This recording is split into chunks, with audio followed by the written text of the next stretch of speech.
पति ब्रह्मचारी।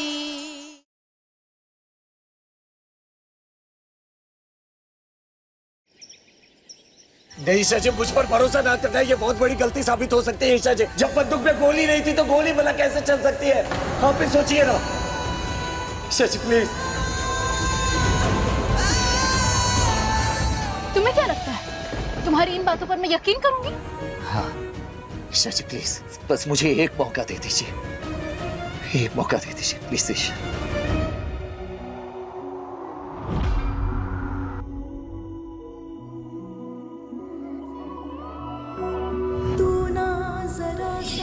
ईशा जी,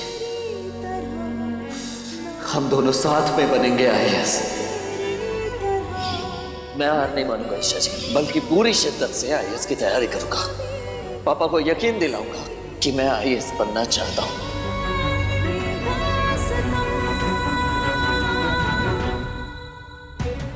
अभी उस पर ना सही, पर अपने उस भरोसे पर यकीन है कि उस इंसान को सही रास्ते पे लाने की कोशिश की थी मैंने। अपने उस भरोसे के लिए एक मौका दे देती हूँ। 48 घंटे है तुम्हारे पास, उसके बाद हम सीधा कोर्ट में मिलेंगे। मैं अपनी बेगुनाही साबित करके रहूंगा ईशा जी।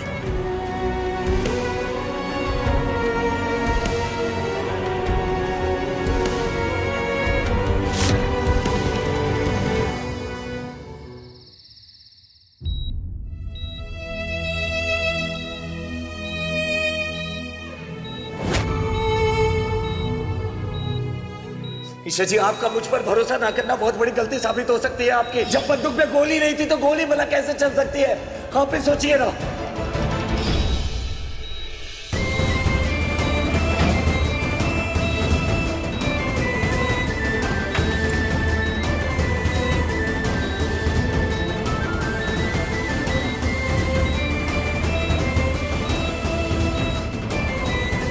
Bullet recovered from the body of victim Kaveri Singh does not match with the bullet from gun extracted from accused Suraj Singh.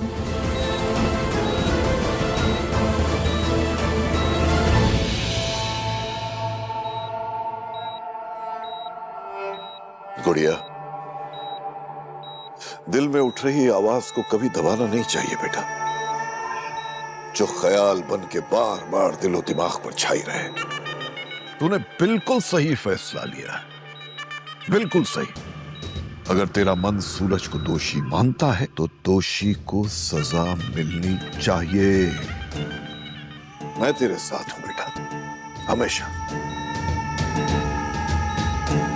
Report वही बता रहा है जो सूरज ने बताया था।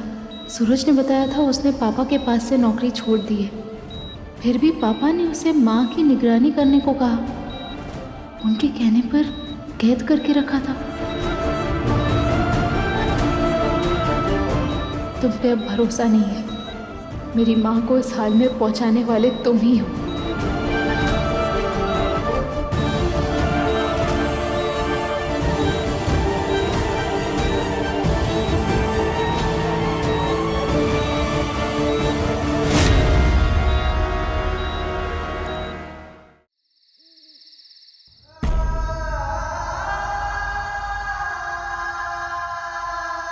अरे ये औरत बिच्छू है, जिसके पीठ पे बैठ जाती है उसे ही डंक मारती है। ये औरत मेरी गुड़िया का हिस्सा मार के बैठी है। उस वक्त बाबूजी ने मुझे ये क्यों नहीं बताया कि ये औरत कोई और नहीं बल्कि ईशा जी की माँ है, जिस माँ के लिए ईशा जी दिन रात तड़पते रहे, याद करते रहे। क्या वो औरत इतनी बुरी हो सकती है जैसा कि बाबूजी ने कहा है? लेकिन हाँ सरजू, इस बारे में ईशा को कभी पता ना लगे, और इस औरत का यहाँ होना तेरे और मेरे बीच का राज होगा आज से, समझ गया? आज से ये औरत तेरी जिम्मेदारी है सरजू। इसे ठीक कर, इसका इलाज करवा और कागज पे साइन करवा। उसके बाद तू मेरे हर एहसान और हर तर्ज से आजाद हो जाएगा, हमेशा के लिए। बाबूजी ने कहा था कि इस औरत से कुछ पेपर साइन करवाने हैं। ये औरत ईशा जी के लिए खतरा है। पेपर साइन हो जाने के बाद इस औरत को मार डालने का हुक्म दिया था उन्होंने। कहा था कि ये तेरा आखिरी काम है, इसके बाद तू आजाद है।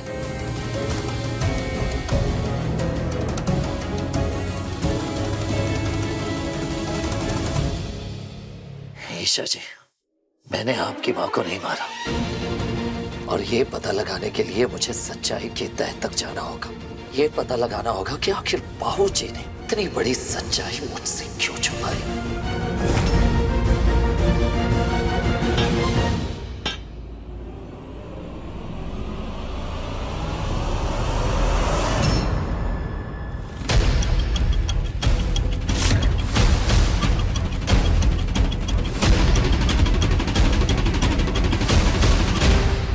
आदित्य, तू यहाँ? कभी सोचा नहीं था कि होने वाला ISS मुझे सलाखों के पीछे खड़ा मिलेगा। मेरे जले पे नमक छिड़कने आया है तू यहाँ? नहीं, तेरा दोस्त हूँ इसलिए आया हूँ, लेकिन आया मतलब से ही हूँ। तू तो भूल गया होगा, लेकिन तेरा एक एहसान है मुझ पे जो उतारने आया हूँ। सूरज, सूरज सुनना, मोटर गाड़ियों की हड़ताल चल रही है। सड़क पर कोई भी गाड़ी नहीं चल रही है, ना कोई ऑटो, ना कोई बसेस, और पुलिस भी ना किसी को यहाँ वहाँ जाने नहीं दे रही है। मुझे ना किसी भी तरह एग्जामिनेशन हॉल पहुँचना, नहीं तो मेरा 1 साल बर्बाद हो जाएगा। भाई भाई मेरी मदद करो ना, मैं जानता हूँ कि तुम कर सकते हो, प्लीज। तुझे मैं बिल्कुल पसंद नहीं करता। जब तू परेशान होता है ना, मुझे बड़ा मजा आता है, लेकिन मैं ये भी नहीं चाहता कि किसी का करियर खराब हो। चल बैठ।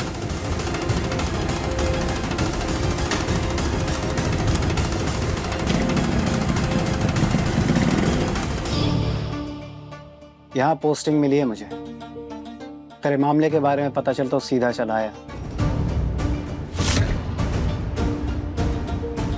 बोल, तुझे कोई मदद चाहिए? किसी से बात करनी है? Phone arrange करवाऊं?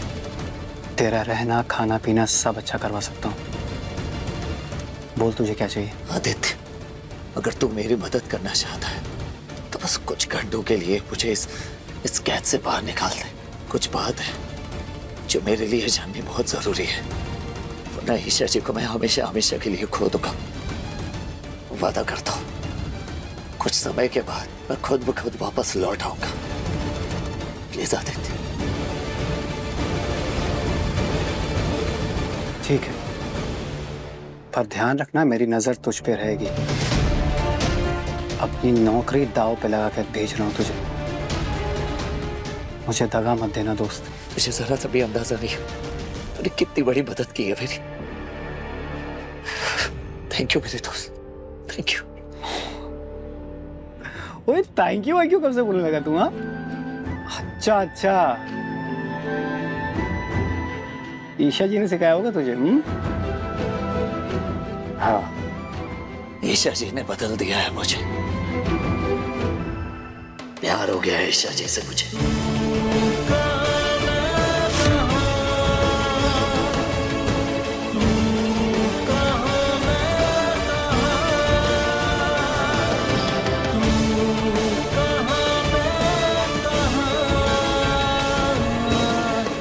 मुझे तुमसे नफरत हो गई है सूरज।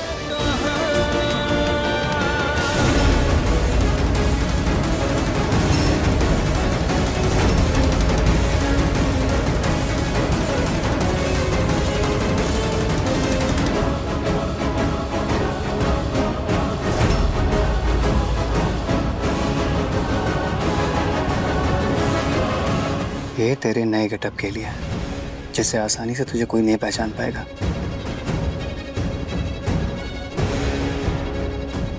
थैंक्स मेरे दोस्त।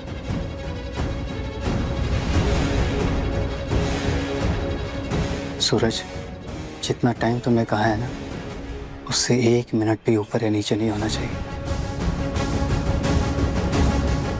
नहीं तो मेरी नौकरी के साथ साथ मेरी फैमिली भी बर्बाद हो जाएगी।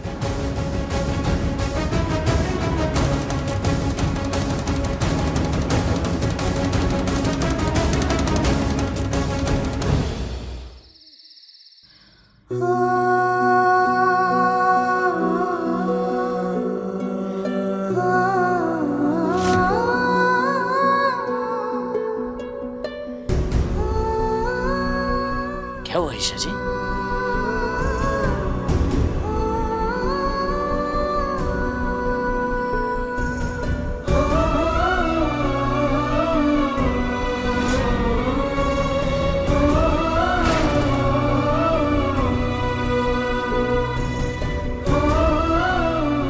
माँ की याद आ गई सूरज।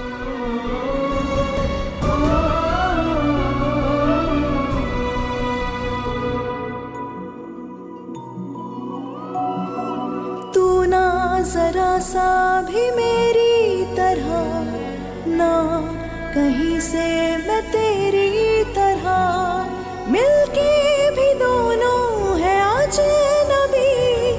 कैसी है ये दास्तां, ये दास्तां। तू कहाँ मैं कहाँ, तू कहाँ मैं कहाँ।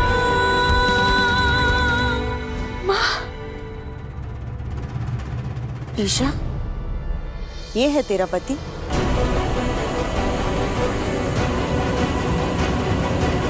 ये तेरा पति नहीं हो सकता, ये एक खूनी है।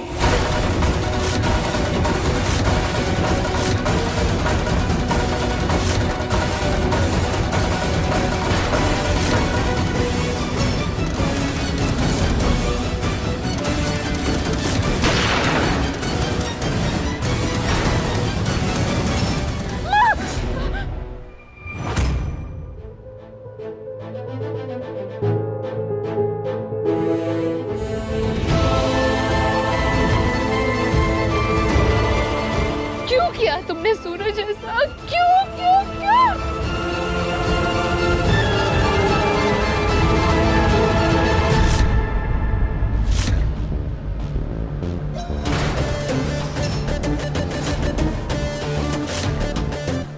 मैं खूनी नहीं हूं ईशा जी, और ये सच साबित मैं करके रहूंगा।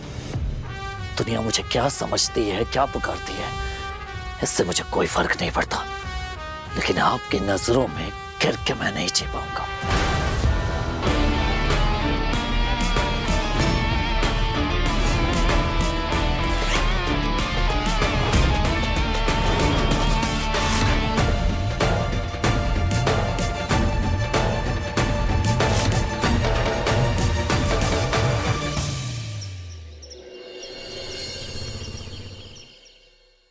हे बाके बिहारी, आपसे तो दुनिया की माया है, सब कुछ आप ही से है। आप दुनिया के पालनहार हैं, कभी किसी निर्दोष के साथ अन्याय नहीं होने देते। फिर मेरा बेटा आपके रहते परेशान क्यों है? क्यों? जब भी कभी किसी अच्छे रास्ते पर चलने के लिए कोशिश करता है, सारे रास्ते बंद क्यों हो जाते हैं? मैंने आज तक आपके लिए व्रत, जप, तप सब निश्चल भाव से किया है, लेकिन आज मैं हिसाब मांगती हूँ। मेरे सूरज को बेगुनाह साबित करना होगा आपको। वो कभी किसी को नहीं मार सकता। मैं अपने परिवार के लिए खुशी और अपने सूरज के लिए इंसाफ मांगती हूँ आपसे। आज मैं संकल्प लेती हूँ, जब तक मेरे सूरज के दामन पर लगे खून के दाग नहीं मिट जाते, मैं अन्न का एक दाना भी ग्रहण नहीं करूंगी। भाभी, ये कैसा संकल्प उठा रही है आपने? आप अपना वचन वापस लीजिए, वापस लीजिए आप। माँ, आपकी तबीयत ठीक नहीं रहती, अगर आप खाएंगे पिएंगे नहीं तो आपका बीपी बढ़ जाएगा। मम्मी जी, आपको मुझ पे जितना गुस्सा करना है ना, आप कर लीजिए। मुझे चिमटी भी भर लीजिए प्लीज। आप ना ऐसा संकल्प मत लीजिए। माँ, मैं इस घर का बड़ा बेटा हूँ, फिर भी सूरज की कमी तो पूरी नहीं कर सकता, लेकिन उसके यहाँ ना होने पर आप लोगों का ख्याल रखना मेरा फर्ज है, मेरी जिम्मेदारी है। माँ, मैं भूखा नहीं रहने दूंगा। बस कोई मुझे मेरा व्रत तोड़ने के लिए मजबूर ना करे, वरना मेरा मरा मुंह देखोगे। भाभी क्या? मेरा ये व्रत तभी टूटेगा जब सूरज आकर अपने हाथों से मुझे खाना खिलाएगा। मम्मी मम्मी मम्मी नहीं।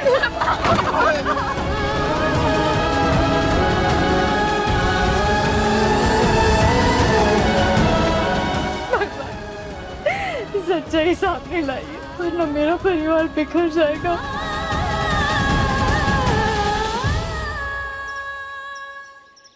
कान्हा जी, परसों तरसती रही कि एक दिन मैं अपनी माँ से जरूर मिलूंगी। इतने सालों से जो बातें मेरे मन में है वो सारी उनसे कहूंगी। उनकी गोद में सिर रखकर उनकी बातें सुनूंगी, उनका हर दर्द बांटूंगी।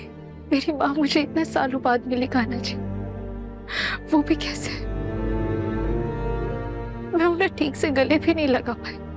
कान्हा जी, मेरी माँ जिंदगी और मौत के बीच जूझ रही है, मुझे उनसे बात करनी है। कान्हा जी प्लीज प्लीज उन्हें होश में ले आइए।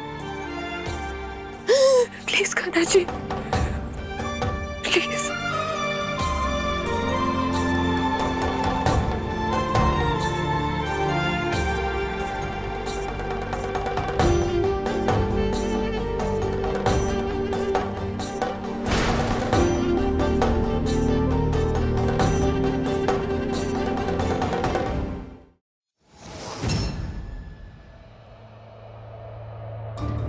तूने सुना?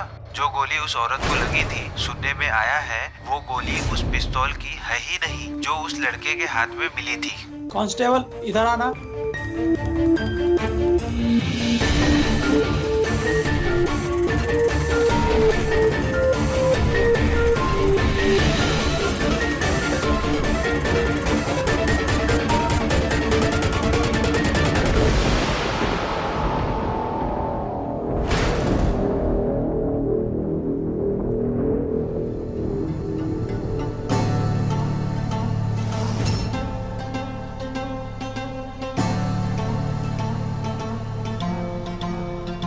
ये बात तो पक्की है कि गोली मेरे गन से नहीं चली, लेकिन सवाल अब भी वही है कि जो गोली ईशा जी की मां को लगी वो आखिर किसने चलाई थी?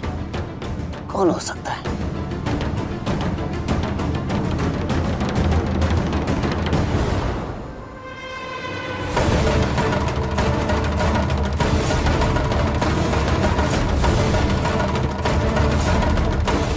रुक जा।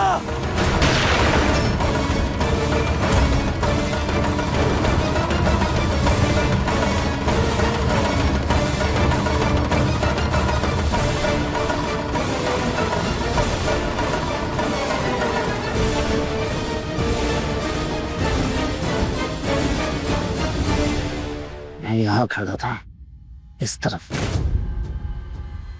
कावेरी जी इस तरफ थी। मतलब जिस किसी ने ईशा जी की मां पर गोली चलाई वो बिल्कुल मेरे पीछे ही था। सब मेरे पीछे खड़ा होकर उसने ईशा जी की मां पर गोली चलाई। कौन था वो?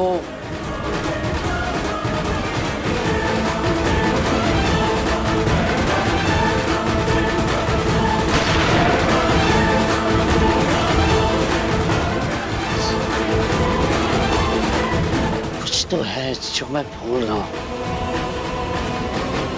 कोई तो कड़ी है जो मुझसे छूट रही है, कुछ समझ नहीं आ रहा क्या हो सकता है। जो भी हो, ये किसी ने जानबूझकर किया है मुझे फंसाने के लिए, और जिसने भी गोली चलाई है वो कोई प्रोफेशनल शूटर था, वरना इतना सटीक निशाना नहीं लगा पाता।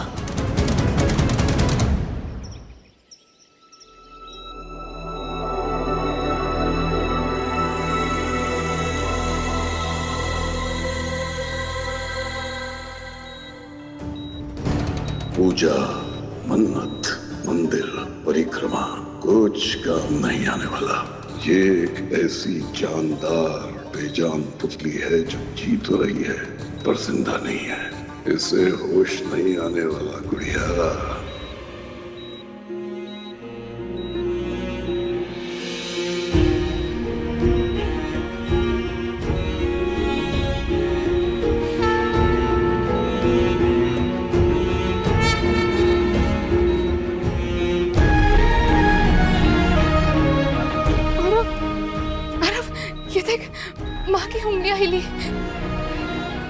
तूने देखा ना, माँ होश में आने की कोशिश कर रही है आरव। माँ माँ माँ आंखें खोलिए, देखिए। माँ आंखें खोलिए। माँ मुझे देखिए। माँ मैं आपकी ईशा। माँ आंखें खोलिए ना, मुझसे बात करिए माँ प्लीज। देखिए मैं हूँ आपकी ईशा। माँ आंखें खोलिए। हाँ हाँ कावेरी, आंखें खोलो, आंखें खोलो कावेरी।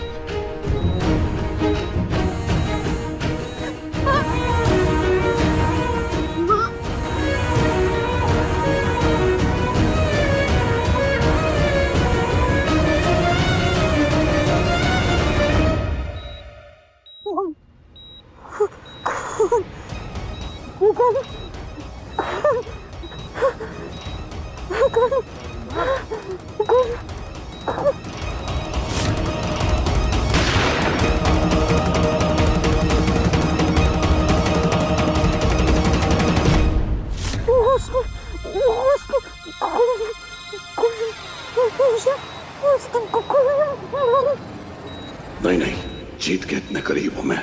ईशा मेरी मुट्ठी में है। सरजू को ठिकाने लगाने का सारा इंतजाम हो चुका है। ऐसे में कावेरी ने सच उगला तो सब बर्बाद हो जाएगा। मैं ऐसा नहीं होने दे सकता।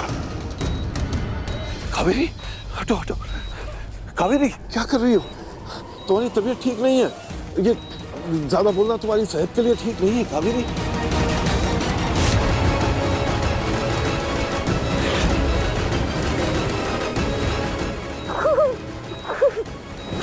कावेरी क्या कर रही हो?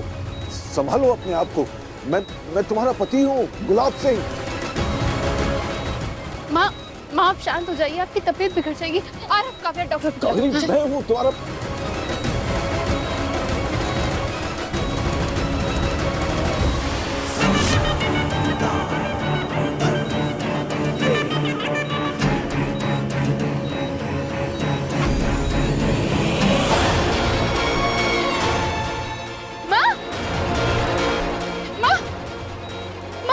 कावेरी, कावेरी क्या हुआ? क्या हो गया तुम्हें?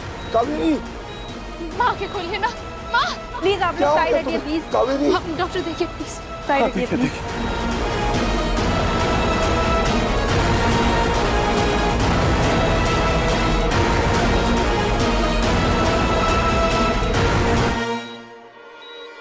ये ऑक्सीजन का पाइप कैसे निकल गया?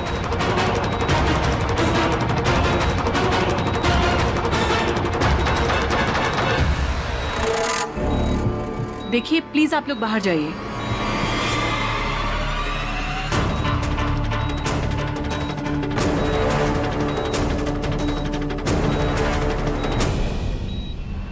ऑक्सीजन वायर निकला कैसे?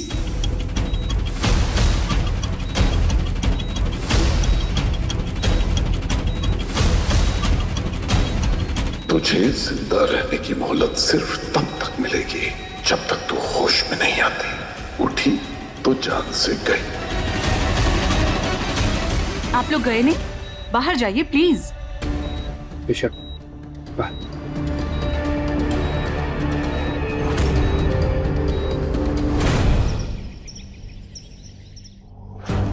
मेरे पास कुछ ही घंटे बचे हैं अपनी बेगुनाही साबित करने के लिए, पर मैंने तो उस आदमी को देखा तक नहीं है और कोई सुराग भी नहीं है मेरे पास। आखिर कैसे ढूंढूंगा मैं उसे?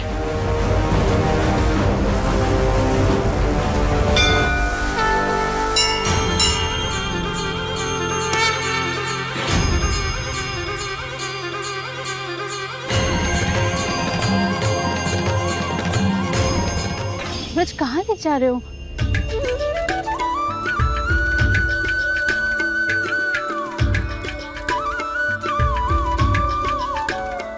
सूरज मंदिर तो मैं ऐसे भी आ जाती, फिर ऐसे जबरदस्ती क्यों लाए?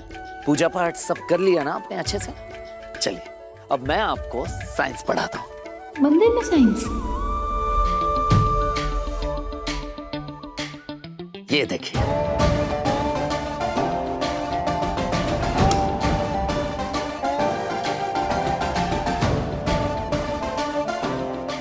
इसमें कौन सा साइंस है? नारियल फोड़ना तो मुझे भी आता है। नहीं ईशा जी, नारियल में भी साइंस है।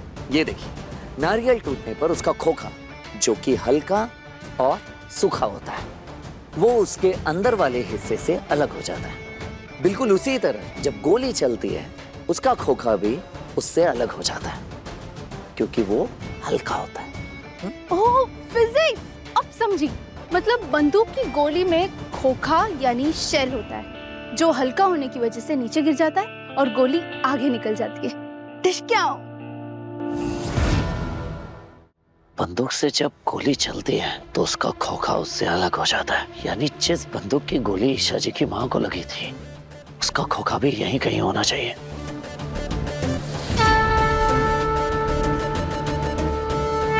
बहुत बहुत धन्यवाद भगवान जी, आपने मुझे रास्ता दिखाया। ईशा जी, बस एक बार मेरे हाथ वो खोखा लग जाए, उसके बाद मैं अपनी बेगुनाही साबित कर पाऊंगा, सबूत दे पाऊंगा आपको। आज कावेरी को होश आया। मैं तो खुश हो गया था कि मेरा परिवार फिर से पूरा हो गया, लेकिन अगले ही पल उसकी तबीयत फिर से बिगड़ने लगी और पापा,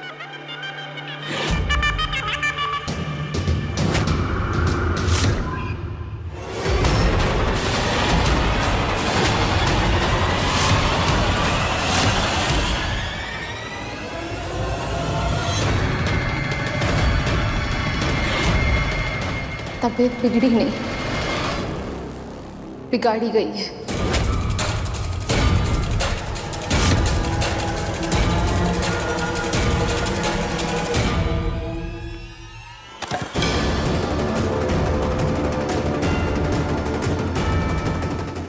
ये सब क्या है गुड़िया? कुछ फैसले हमेशा गलत ही साबित होते हैं पापा। आज मैं उन फैसलों को सुधारने जा रही हूँ।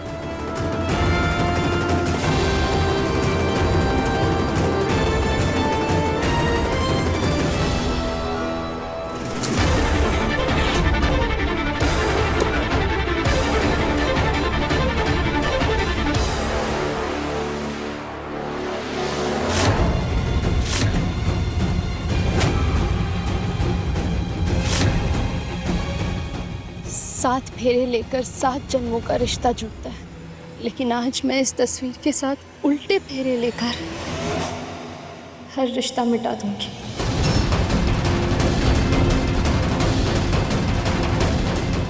ईशा भाभी, प्लीज ये सब मत कीजिए। नहीं ईशा, सब भाभी, जो रिश्ता मेरी माँ को जिंदगी और मौत के मुंह में धकेले, वो रिश्ता मुझे चाहिए ही नहीं। मैंने फैसला कर लिया और कोई बीच में नहीं आएगा।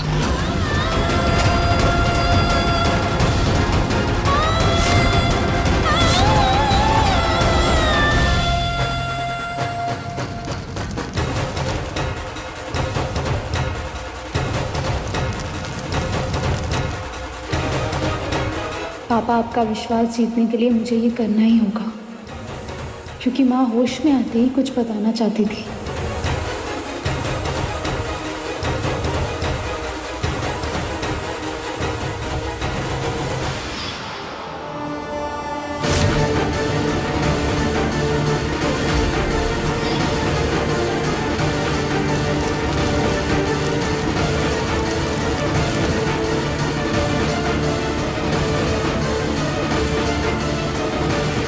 सूरज भी बार बार कह रहा था उसने माँ को नहीं मारा, लेकिन मैंने उसकी एक नहीं सुनी। और वो ऑक्सीजन का वायर कैसे खुल गया था?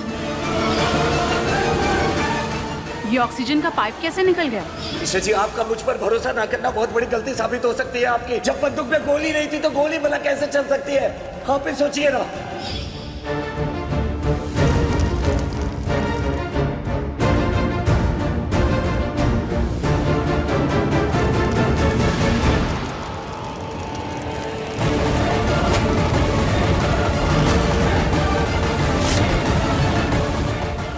ईशा भाभी,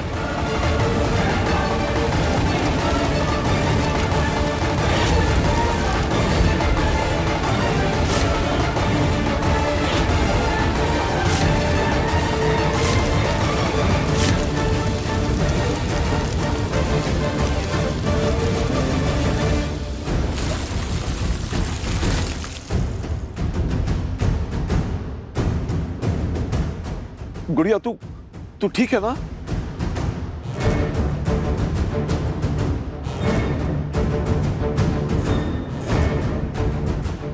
पापा मैं भूल गई कि माँ बाप ही होते हैं जो अपने बच्चों का भला चाहते हैं, और जब बच्चे उनकी बात ना माने ना तो उन्हें सजा देने का पूरा हक होता है माँ बाप को। हाँ, आपने मुझे सूरज के साथ इस रिश्ते में बांधा, पर मैंने आप पर यकीन नहीं किया, बल्कि इस गुंडे पर भरोसा किया। मुझे अपनी गलती की सजा मिलनी चाहिए पापा। ये गुंडा जो अपने पिता का नहीं हुआ, वो मेरा क्या ही होगा।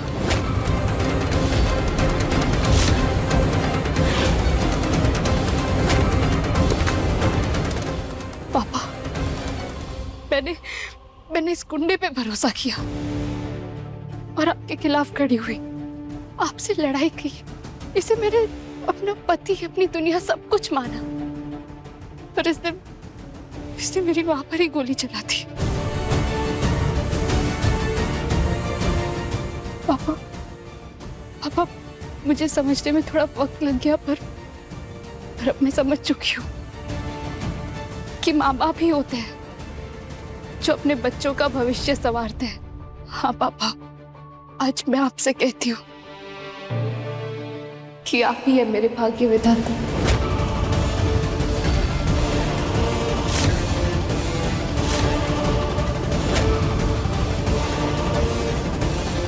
मुझे माफ कर दीजिए पापा, मुझे माफ कर दीजिए।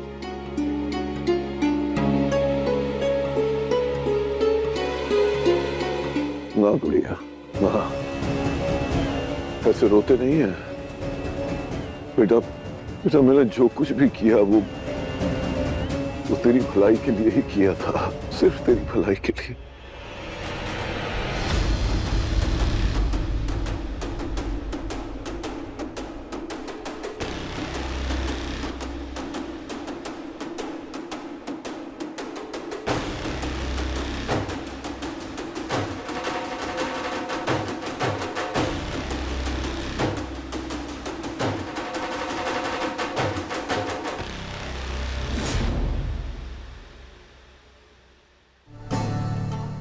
ईशा, बेटा मैं गाड़ी निकलवाता हूं, तुम आ जाना।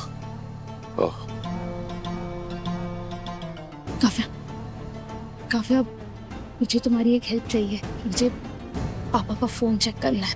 पापा जी का फोन? हाँ काव्या, क्योंकि मुझे ऐसा लग रहा है कि कोई तो बात है जो पापा हमसे छुपा रहे हैं, और मुझे यकीन है कि उनके फोन में कुछ ना कुछ जरूर पता चलेगा।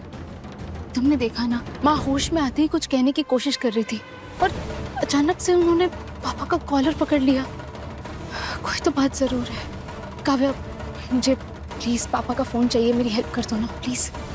अच्छा भाभी, मैं कोशिश करके पापा जी को 5 मिनट के लिए बिजी तो रख सकती हूँ, पर हाँ, आज बेबी का वैक्सीनेशन है और पापा जी हमेशा बेबी को अपने गोद में लेकर ही टीका लगवाते हैं।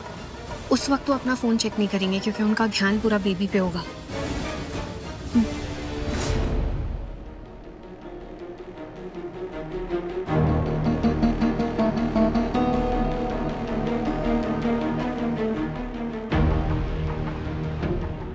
पापा जी, भैया भाभी, बेबी के वैक्सीनेशन का टाइम हो गया है। मैं बेबी को लेकर आती हूँ। और मैं भी वैक्सीनेशन के डोज का इंतजाम करके आती हूँ। गुड़िया,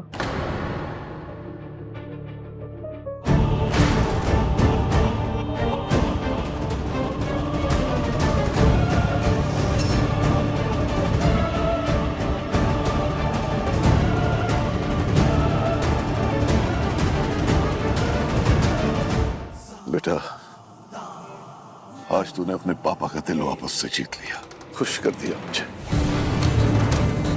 मेरी गुड़िया मुझे वापस मिल गई। और सुनो,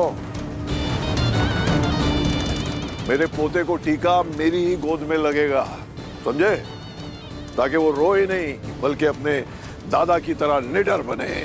क्यों बेटा?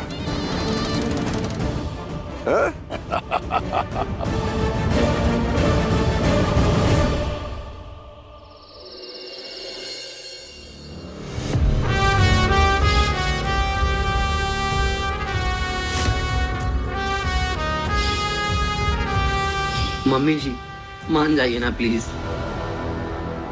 तो घर से आवाज आ रही है, क्या हुआ?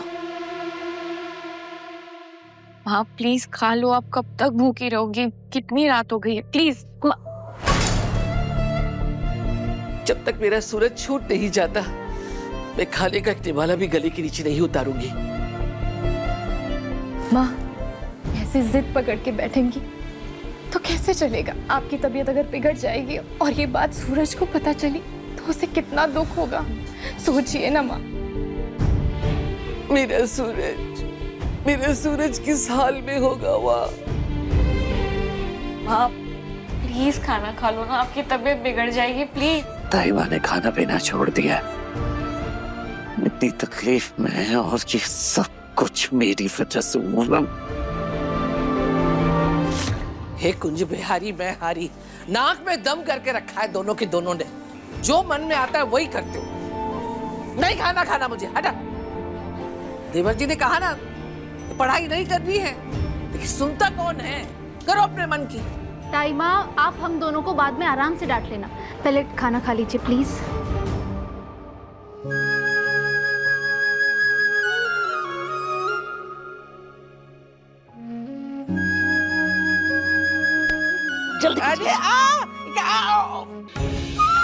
ताई माँ पापा जी कह रहे हैं तो थोड़ी बात उनकी मान लेते हैं। देखना कुछ दिन बाद पापा जी खुद कहेंगे सूरज को पढ़ाई करने।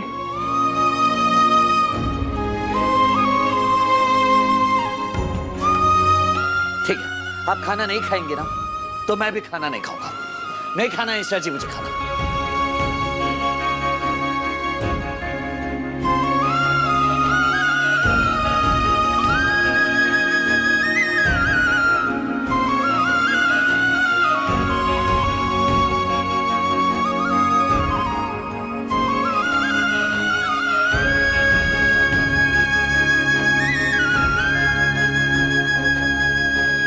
जब से तू इसकी जिंदगी में आई है ना, इसको अपने पल्लू से बांध के रख लिया है, वरना उसके पहले ये जोरू का गुलाम नहीं था। आप भी ना कितने क्यूट है, कुछ भी करते रहते हैं। चलिए चलिए जल्दी से खाना खाइए, चलिए। हाँ हाँ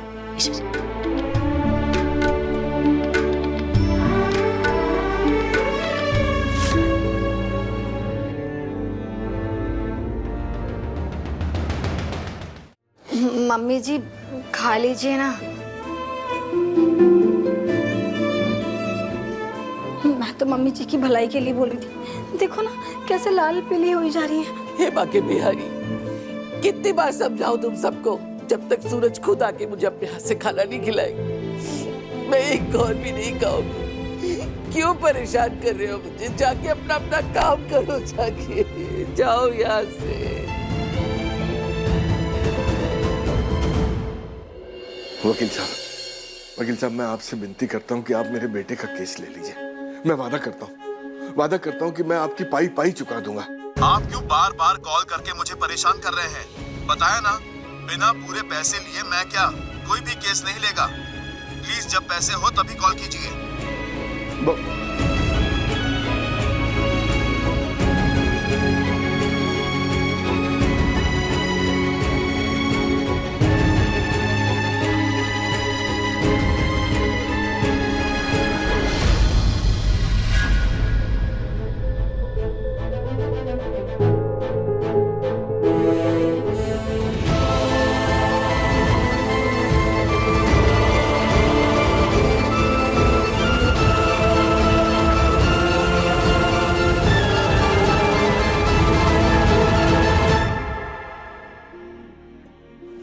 क्या हुआ चाचा जी?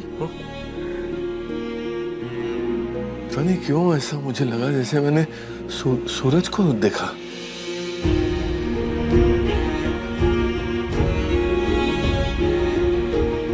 सूरज यहाँ कैसे दिखेगा चाचा जी? वो तो अभी इस वक्त लॉकअप में होगा ना।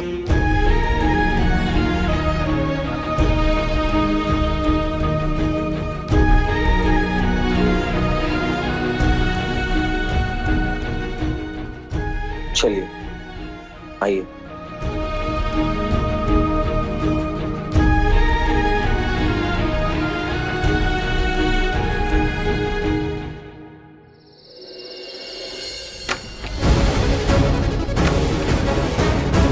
पापा के फोन में जरूर कुछ पता चलेगा। आजकल हर इंसान की कुंडली उसके फोन में ही होती है। CCTV footage.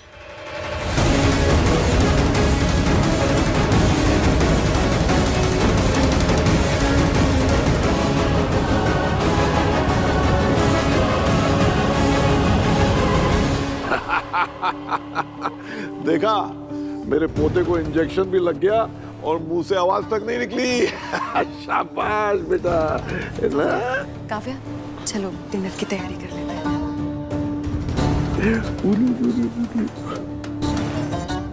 अरे मुझे एमएलए मेहता साहब को फोन करना था, मैं तो भूल ही गया।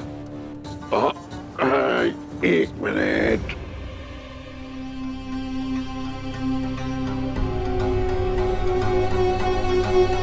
मेरा फोन कहाँ चला गया? अनुराग, मेरे बच्चे को पकड़, मैं फोन दे संभाल।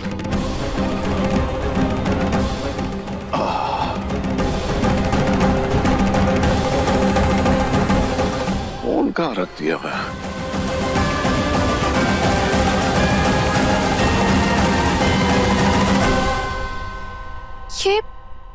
ये तो पापा का आदमी है। इसने जानबूझ के गोडाउन का दरवाजा क्यों खुला छोड़ा? कहीं ये सब पापा की चाल तो नहीं?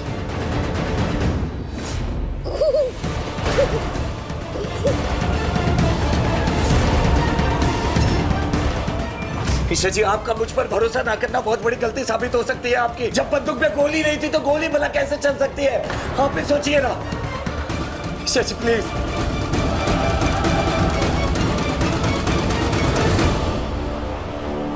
क्या सूरज सच कह रहा था?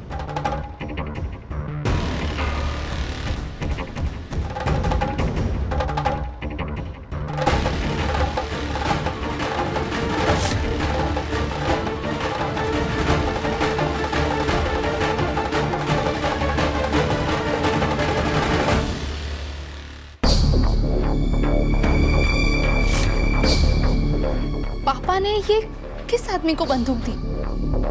पता लगाना होगा ये आदमी कौन है। इस आदमी से ही मुझे सच का पता लग सकता है। गुड़िया,